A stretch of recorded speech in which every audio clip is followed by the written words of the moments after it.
Welcome, everyone. It's so good to see all of you, to welcome you here to Williams. It's really always this is always one of my very favorite days of the year, and this one is living up to expectations. It's been really wonderful to see everybody coming. My name is Maud Mandel. It's my tremendous honor as the president of this remarkable institution to welcome all the parents and families of the class of 2029. It's amazing. Welcome. Good to see you.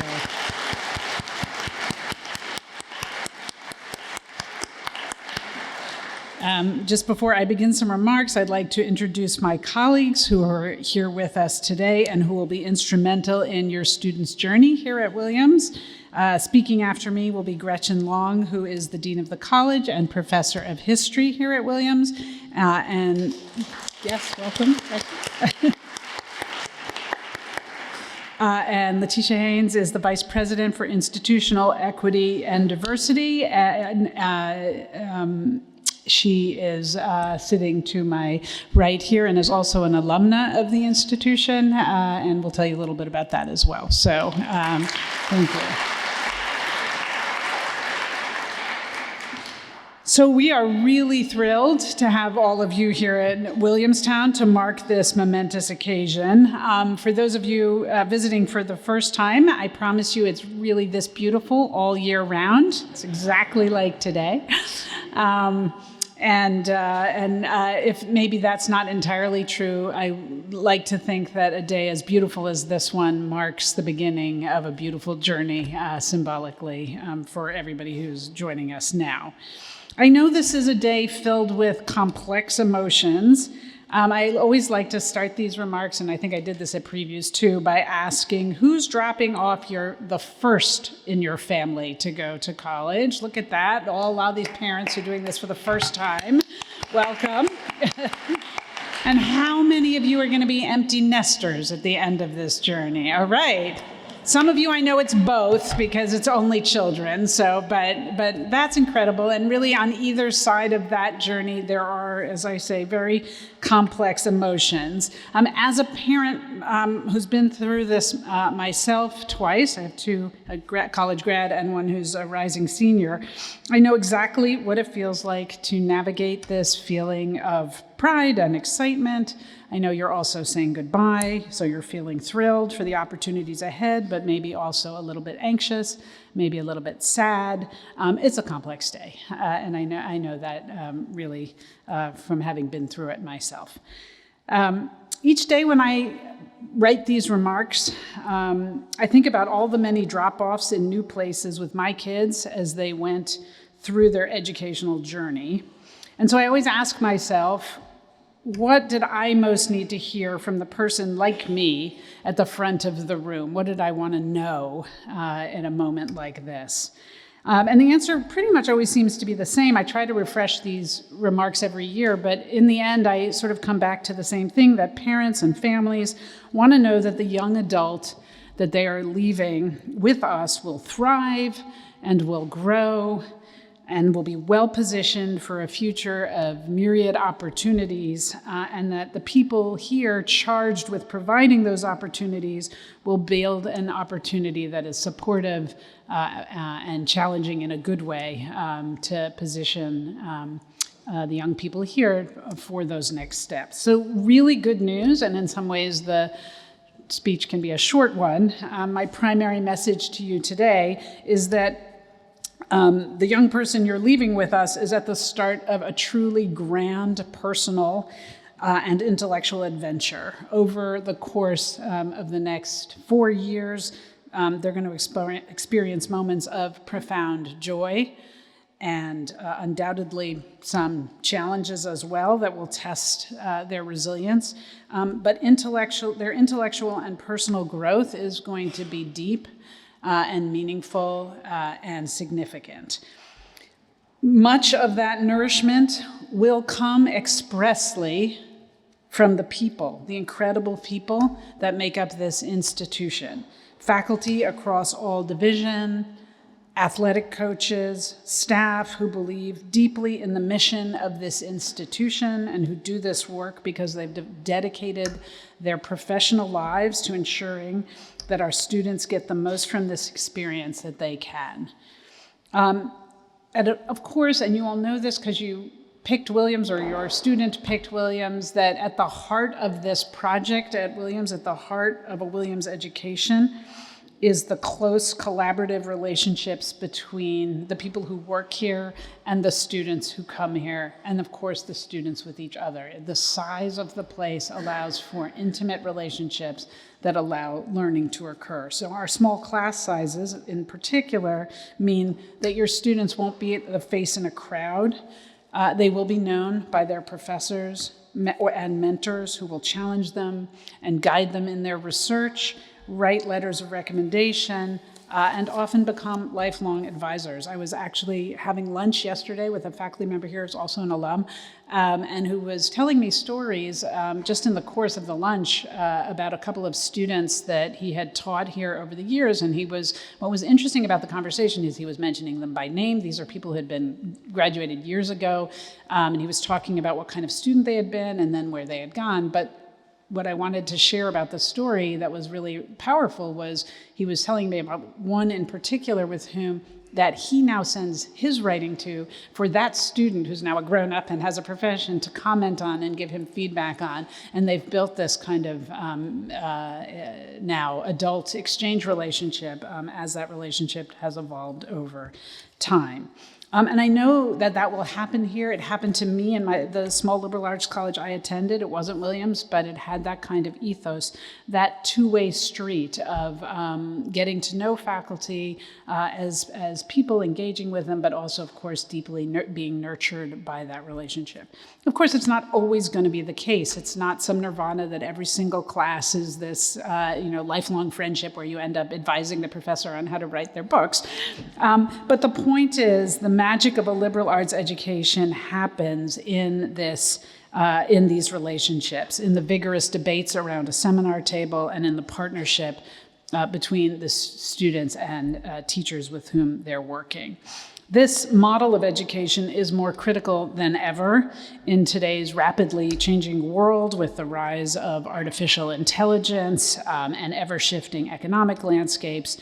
We here at Williams are focused on teaching students how to think. And we really believe that teaching students how to think is the biggest gift that we can get them as they move forward in their life. So this includes teaching them not just how to be users of new technologies, for example, but how to be critical and ethical navigators of them, so they're prepared to lead in a world that's shaped by technology. This means giving them the tools that they need to talk across difference, which is so necessary in our current political environment. In this noisy and often divisive times in our world, please be assured that we are deeply committed to providing an excellent inquiry-driven education. That's an unwavering commitment of the institution. And we really believe that the best way to position students for success in this complex world isn't really to shield them from it, but to give them tools to understand it and engage with it as best they and we can. But at the heart, and you'll hear this a lot at Williams, of what we believe we do here is this 7-to-1 student-to-faculty ratio, the really intense relationships I've already talked about, those close partnerships. But and I've used the word faculty a lot and professors, but the educators at Williams go well beyond the faculty. We have staff, as I mentioned at the beginning, who are here to support students and who are deeply committed to this mission in the way that I have just described it. I would also argue that one of the greatest sources of education on this campus is what students learn from each other. This is an incredibly diverse institution. Of the 583 students in this year's incoming class, we have students from 39 states. We have students from all over the world. 10% of our student body is international, and I want to note we remain deeply committed to that project of global education in the current moment. Over 20% of our class is first in their family to go to college.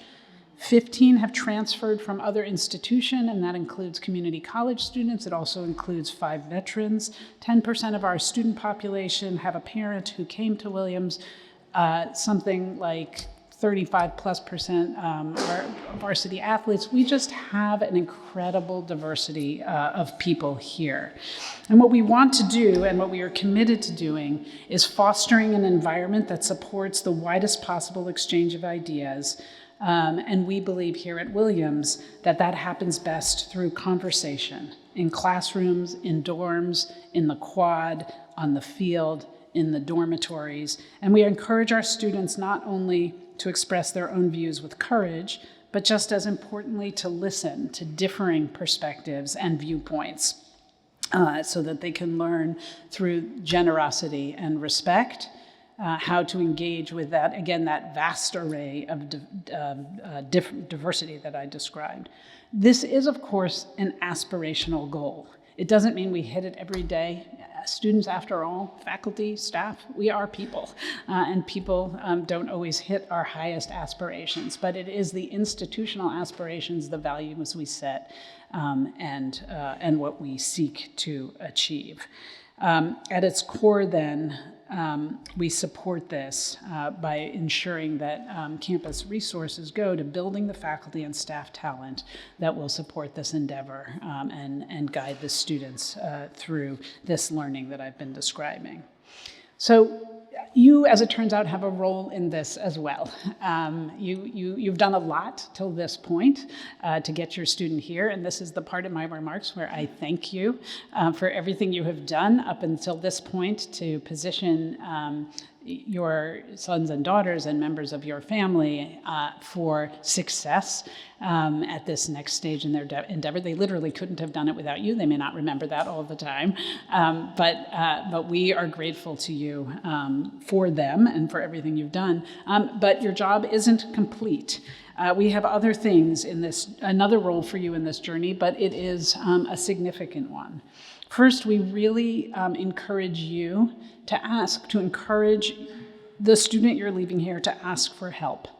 The college level, transition to college level work is a significant one. And we have a rich ecosystem, which I think Gretchen will talk about, of academic support, which I don't need to go through in great length in my remarks. But what I do want to say is I have seen this over and over again in my career in higher education, that our most successful students are not necessarily the students who you would predict.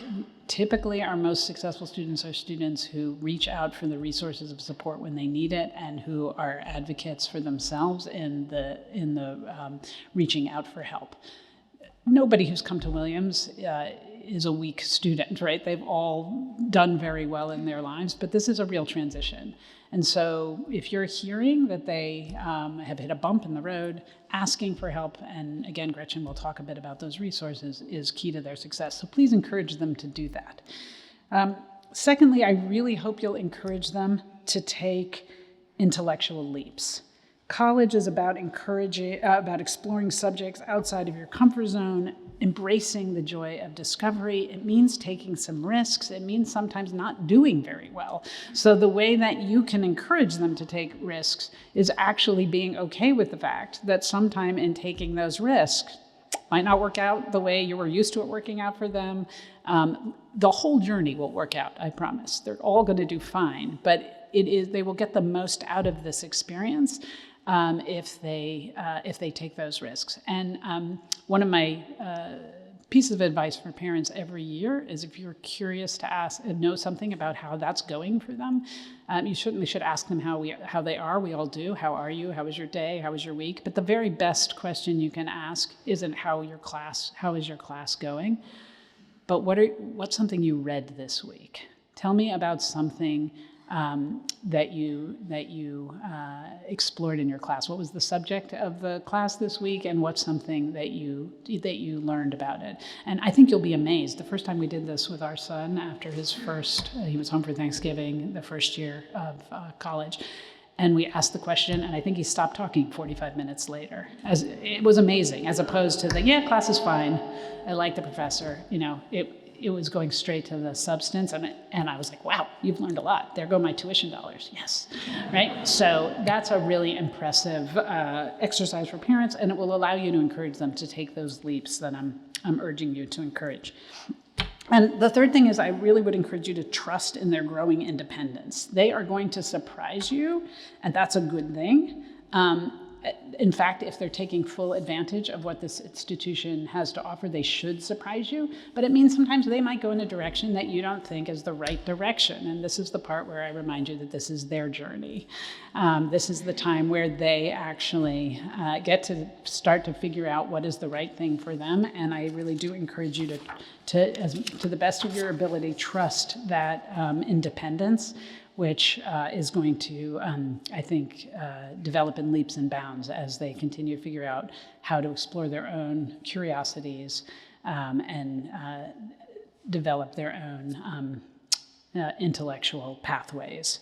So the next 4 years is going to be one of incredible transformation. They're going to leave here confident, compassionate, intellectually nimble young adults ready to make their mark on the world. I'm actually sure of that, and I very much hope I can have you help them trust in that process as they get there. In my closing remarks, I'm going to give you a piece of advice that I give every year. Every year I think, should I really give this exact same piece of advice that I give every year? And each year I decide that it is still relevant. So here's my advice for you. When my mother dropped me off at college, she drove me to school, and she took me into my dorm, and she checked me in, and then she drove the many hours back to where we lived in New Jersey at the time, and she went up to my bedroom, and she put on the music box that she used to put on for me when I was a child, when I would go to sleep. My advice? Don't do that. Go to the movies. That is my advice.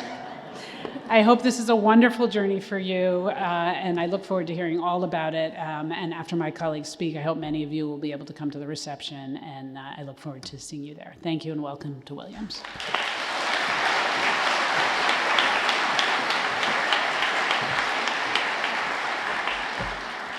Yeah, totally don't do that. That story is something. So, hi everyone, I'm Gretchen Long. I'm a professor in the history department, and I'm dean of the college. So I just want to welcome you. Ahmad already did, but I really want to welcome you to our campus, and thank you for bringing this sunshine and your young people who you've brought with you. I know that you are probably full of all kinds of emotions now, hope and excitement, fear. I've sat where you're sitting with my own I actually didn't go for two of them, but one time I went and sat there and listened. And so I know it's sort of full of all kinds of feelings, or you even have them if you're waving goodbye in the driveway. And whether it's your child, your grandchild, your younger sibling, or just a young person that you're close and you've nurtured and you've come to drop them off at Williams. And I know we have all those relationships in the room today. I want to thank you for sending us these people. We're really excited to get to know them, and we all know how much love and patience has gotten them to this point, love and patience that came largely from you. We're thrilled to have them here and can't wait to get to know them better. So you might be wondering what said child is doing like right now. So I'll tell you what they should be doing, okay? What I trust they're doing is settling into their entries. That's the group of other first years with 2 or 3 junior advisors that they'll be living with for this year. They're probably feeling a little nervous, which is fine. I kind of hope they're feeling nervous. What kind of person would not feel nervous? They're meeting their introverts, their extroverts, their athletes, et cetera, et cetera. They're JAs, who are those upper class students. They've been well trained by lots of people from my shop, from Leticia's shop, from campus partners all over Williams. They're welcoming them, they're playing silly games, and just kind of calming everyone down for the days ahead.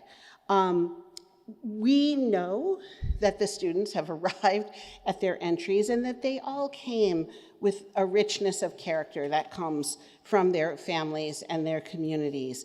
And Williams is really a better place because of this kind of ever-flowing newness that we get from families and communities, as Maud said, from around the country and around the world. It really strengthens us to have them here and have new perspectives, 583 of them this year. So I do thank you. I want to talk about troubles, challenges, bad things, just like, let's just get that out in the open, right? So you're excited, but you're also worried. So I'm going to talk about some things that might be worrying you. And the first thing I want to do is tell you the phone number of our campus safety department, and it's super easy. So it's 597, which is our prefix for everything at Williams, 4444. Okay, 597-4444. They are open 24 hours a day. They're in the basement of Hopkins. Someone is always there. Okay, so every day of the year they're there. They maintain the security of the campus, and they really make it their business, I think more importantly, to get to know the students. They're there to help students, well, really all of us, says me, who locks myself out of my office, who, and some students have already locked themselves out of their room. Just want to say that's already happened today. And they are, it's a little annoying for them, I'm sure, when I tell them I'm locked out, but they are really just terrific people. They are friendly, they're approachable. Many of our officers have children of their own who are in college. Some have gone to Williams, so they're really familiar of what it's like to be away from home. And they're a terrific resource, and they're always open. So they are really the correct first call for a true emergency. A true emergency is not, did my Amazon package arrive? Did I, et cetera. If you need to talk to someone at Williams and you do not know who to call, and it is quite important, 4444, right? That is the number to call. Because those dispatchers, they can find health services, they can find emergency psychological services, they can find the dean on call, day or night, every day that we're in session. So, and students know that number, and it's good for you. So if your student calls you and seems to be in immediate difficulty, like urgent difficulty of any kind, please do phone that number. For the not so urgent, for the Amazon package, take a look at the website. There's all kinds of information.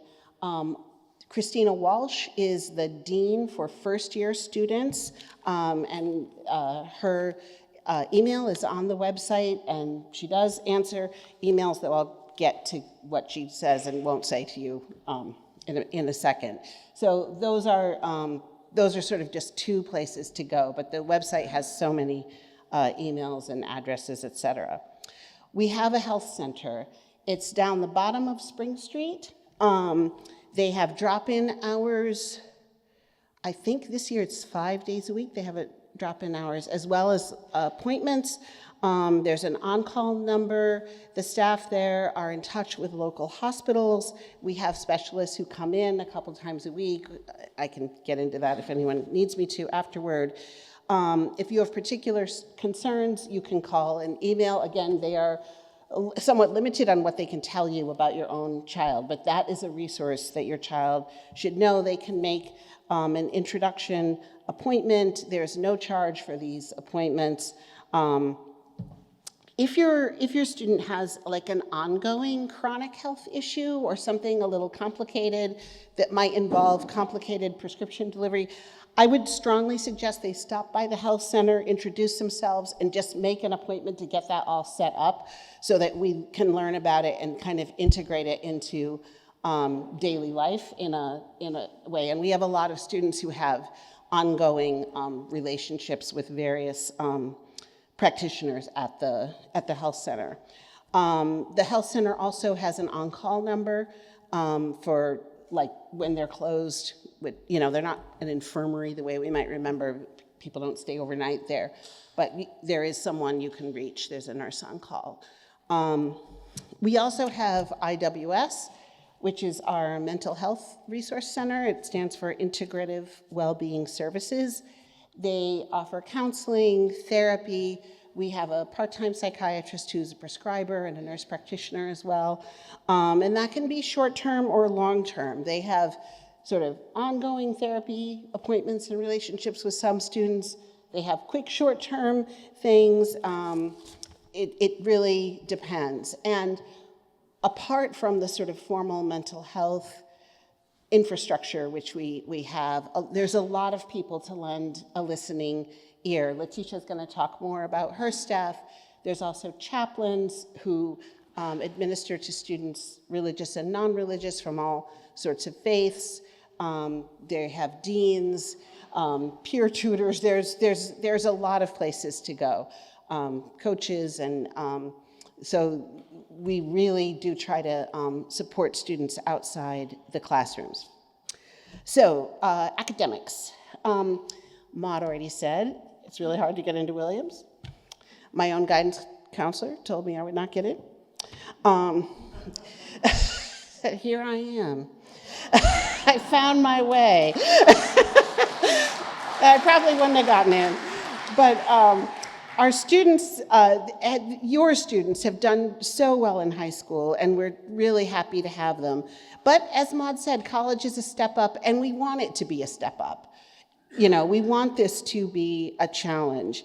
And I'll reiterate what Maud said about extra help. We have an academic resource center that we have a few sort of centers of that all over the campus. There's a writing center on the, what's called the fourth floor, but it feels like the second floor of the library, where there are peer writing tutors who've been trained by Julia Manemo, who's in charge of writing instruction. There's a quantitative resource center run by Nick Hanford, who also does workshops on things like time management, balancing. He does a wonderful workshop on what do I do a week before the exam that counts you down a week, 6 days, 5 days, et cetera. So things like that. Most classes only meet twice a week. It is a different rhythm to get used to. Some classes only meet once a week.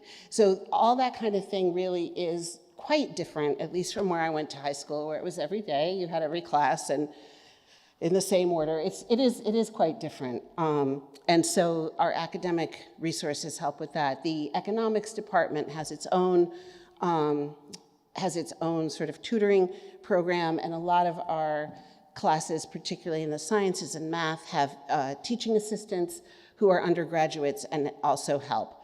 So that's a kind of rough sketch, but I'm going to be saying all of this in more detail to your students on, next week, on Wednesday, and to my advisees as well. So I will say, though, that the first step for a student, if you hear that they're struggling with a course, they're losing confidence, maybe they don't want to go to class or they feel uncomfortable in class, please do remind them that's so normal. I mean, I'm not just saying that. It is so, so normal. And there's probably not any of us in this room who haven't had a crisis of confidence at some point or even made a bad decision. And that is a moment they can reach out to their professors. If they feel lost, don't wait, I just want to wait till I write the paper that's late, and then I will be, this veil of shame will lift, and then I'll tell the professor I'm struggling. No, just go write the paper. But you should also go see the professor, because they might be able to help you navigate that, particularly if it's turned into something for you bigger than it should be. I teach at Williams. I've had lots of conversations like that with students. And the faculty members who are here, like, you don't really want to teach at Williams unless you want to teach undergraduate students in a pretty intense way. You know, faculty here, it really is something of a vocation. People are doing their research, they're excited about their field, but really the day-to-day practice here is teaching undergraduates. And I think my colleagues take it really, really seriously. And the students seem to too, so that's always good. I will put in a plug that, going back to the Writing Center and some of the other offices in my shop, our fellowship office and study away, those are places to stop in. We do have students who start thinking about fellowships. We have internal fellowships and summer fellowships that even after your freshman year, you might be able to go right into something next summer or think about something that you'd want to do in the future. And study away, we have so many programs available to students, it's like I can't count. But in every, I mean, not Antarctica, but every continent you can go to. So if that's something they're interested in or want to start thinking about, that's a wonderful stop to make, is the Study Away office or website. And I talked about the writing tutors. The writing tutors also can help, say, with a fellowship application, say, or whatever. And I will reiterate what Maud said. It's really our successful students, or students who get the most out of Williams, maybe I'd put, do tend to reach out, get help and give help. And sometimes that's not really the MO in high school, but here it really is. And so I hope they get used to doing that and do it early and often. One thing that we're teaching or encouraging is independence as well. We want these students to be resilient and independent. We all want this for our kids, right? But we want to help too. Most of these students are over 18. The vast majority of our income, not every last one, but most are. And if you call, I say that, if you call me or Christina Walsh or 597-4444 and want to know, did they turn in their math homework? Have they been eating their breakfast? How many times have they been to IWS? Do they have friends? We're not going to tell you the answer to that. And that's for legal reasons and also kind of philosophical reasons, that we can't actually reveal things like what they got on their lab report, or their grades are their business, their disciplinary processes are their business. And so talk to them. I will say though, if there's a major problem, you will absolutely hear from us. We encourage them to stay in touch with you, but yeah, you will hear from us if something has gone terribly wrong. But no one's going to tell you if they turned in their lab report on time. We also, they have a lot of freedom here, and we expect them to make good choices and deploy that freedom wisely and judiciously. Most of the time they do. Grappling with choices, it's part of being this age. As I said, I'm sure we all look back and look at good decisions and bad decisions, but we want to keep our community safe and our students safe, and that's the reason behind most of our rules, which we don't have a ton, and they're pretty common sense, and they're all really centered around safety of the community, and so we do take them seriously. I don't have a music box story, but I'm gonna just tell you a poem, one stanza of a poem, and this was written by William Blake in 1794 about parenthood, I think. My mother groaned, my father wept, into the dangerous world I leapt, helpless, naked, piping loud, like a fiend hid in a cloud. Okay, so today's not as bad as all that, right? right? It's not death or childbirth. And I love fiend hid in the cloud because I think that's just a terrific description of a newborn baby or an adolescent or maybe a middle-aged professor. So I just want to say, off you go. We're going to do our absolute best, and we're thrilled to have your students here. I can't tell you every last thing will be fine, but I can tell you your kid is here, and they're off to a great start. I can't wait to get to know them. And I'll be around just kind of milling to say goodbye, and safe travels home, everyone. Thank you again. Maybe see you in October at Family Friends Weekend.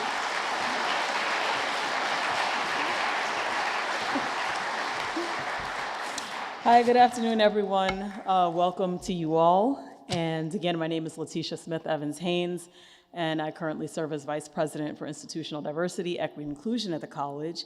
I'm a proud alumna of Williams, and this is my 11th year serving in my role. Prior to returning to the college, I worked as an educator, a lawyer, and a policy advisor. So Williams has been a place at which its community members frequently think about where we've been as an institution, where they've been as individuals, where we are, and where we want to be. That means that our students, our faculty, our staff, and alumni all take time to reflect and think about what's working well and what we ought to consider changing. And we really do that often, very often. And it was for that reason that when offered the opportunity to return to Williams to serve in my current role, I didn't hesitate to do so. I wanted to give back to Williams because it is truly a place that is committed to ensuring that all who are here, whoever they are, may thrive as they live, they learn, and they work.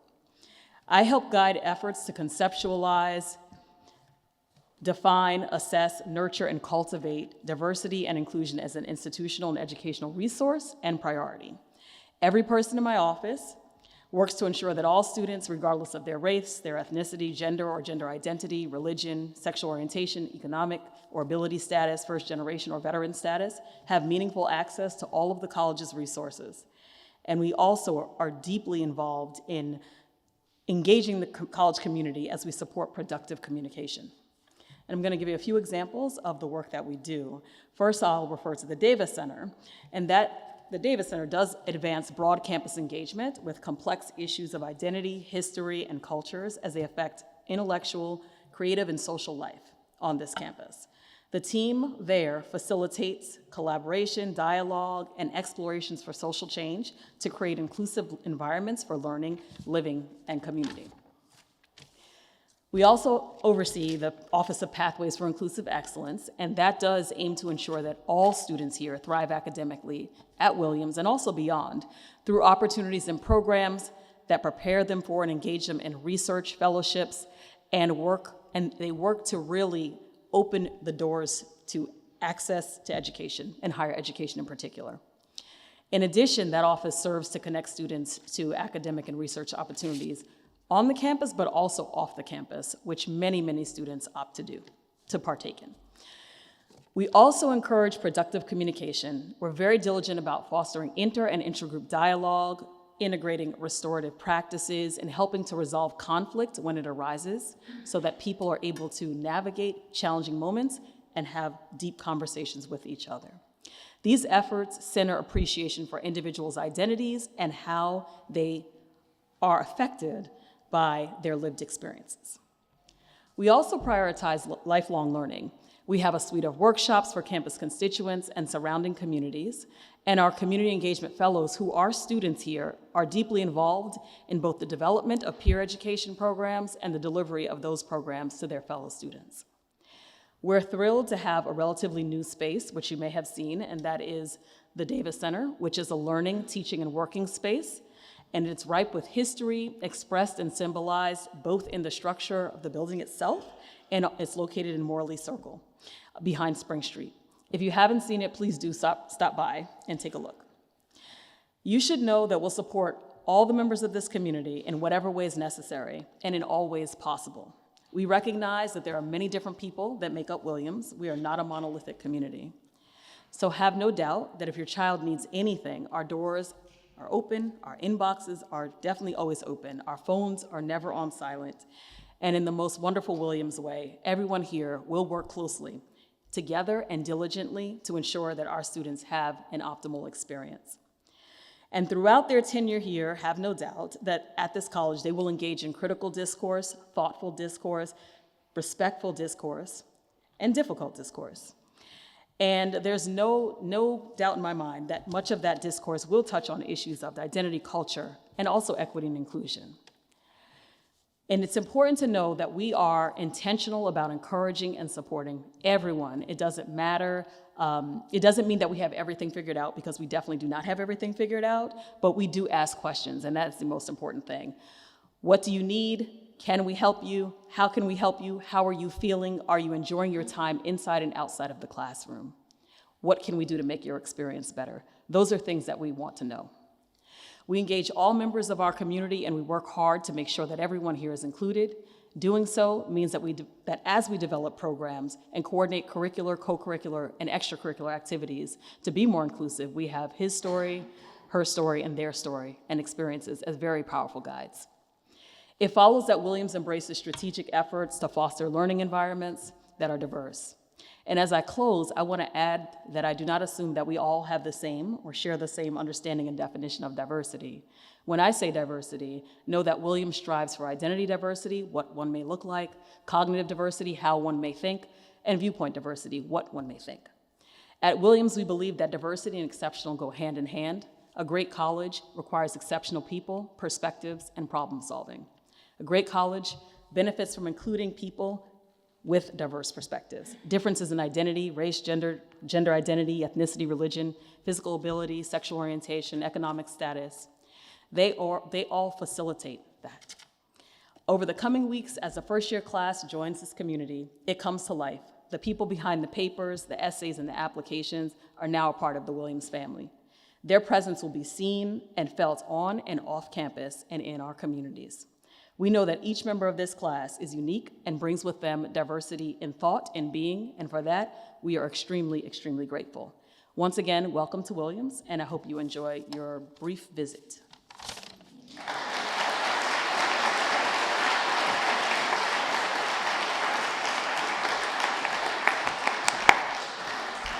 So that concludes this program. Thank you again for being here and entrusting us with this important next step in your family's lives. And again, I hope to see many of you at the reception. Thanks again.